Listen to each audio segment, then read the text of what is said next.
Later, Biden made a stop at an auto plant in Michigan. One union worker asked him what he planned to do for union workers, especially the ones who owned guns. And there are many, by the way.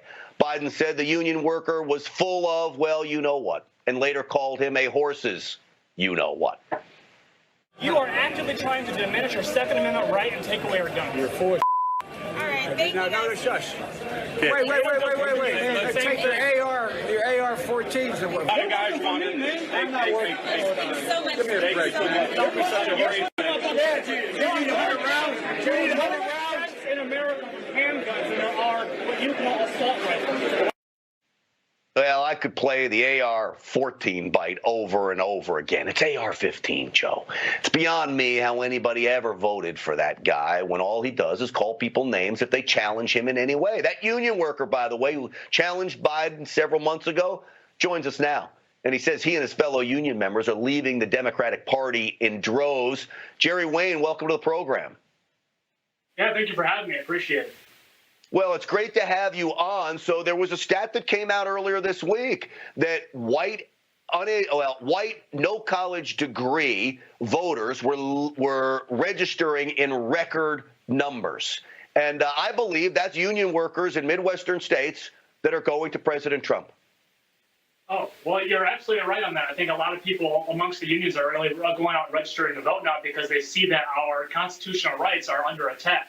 You know, a lot of these guys don't go out to vote because they feel like, you know, some of the other people will take care of it and all that stuff. But, you know, like we're in America. We already won. But that's not the case. We didn't win. We have to fight for freedom for the rest of our lives, regardless of where we live. And they're realizing that. And they're starting to infringe on our rights. And they're standing up against it in massive numbers. Jerry, are you still a union worker now? Yes, sir. So you pay dues. I would imagine those dues often go into the coffers of the union, and then you have no say where that campaign money goes when they start offering up donations, do you? Yeah, you're absolutely right on that. And actually, I spoke to my personal union about that. You know, like we pay for our union dues, and we only get a letter sent out to us to say, hey, this is who we're going for. Why didn't we get a letter asking us who we're going to support during this election? Shouldn't the people know, the union brotherhood know what is best for our brotherhood in general, not somebody that's been appointed as our representatives? You know, they're not representing us as a whole. And they want to go off and they want to support Joe Biden that wants to take our constitutional rights. That has nothing to do with our work. That has nothing to do with our income. It has to do with our livelihood and our freedoms as American citizens. And they're trying to take that away. So the men are standing up against the representatives of our union across the nation. Well, I got to tell you, Jerry. You're wearing overalls, you got a beard, you got a hat on, you're just a lowly union worker in Michigan.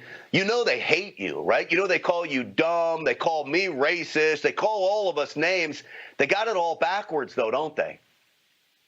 Yeah, you know, I think these identity politics is the wrong way to go, regardless of where you're at. To look at a big demographic and say that you're a bad person because you coincide of some beliefs that you have with those people, that's the wrong way to go. You need to look at people as the individual. What does the individual stand for? And I stand for freedom and the Constitution of the United States. And if you don't like that, then so be it. But I'm going to stand my ground for the rest of the American people. Well, Jerry Wayne, I'll tell you what, I hope one day I'm seeing you in overalls in the United States Capitol. You ought to run for Congress, my man, and I appreciate you coming on the program. You got my support if you do. No, I appreciate that. I actually just gave a speech at our state's Capitol, and yeah, a lot of people have been reaching out to me. They wanted me to plug my social media because I'm getting a lot of union support. So it's Jerry Wayne AR-14 at Facebook, Instagram, and Twitter. So if you guys want to be, yeah, it's not 15, AR-14. So if you guys want to be a part of this movement to actually take America back, come on and get on. Absolutely. I'm going to go visit it myself. I love the AR-15 reference, too. AR-14. Oh, my gosh, Joe Biden. Thank you, Jerry.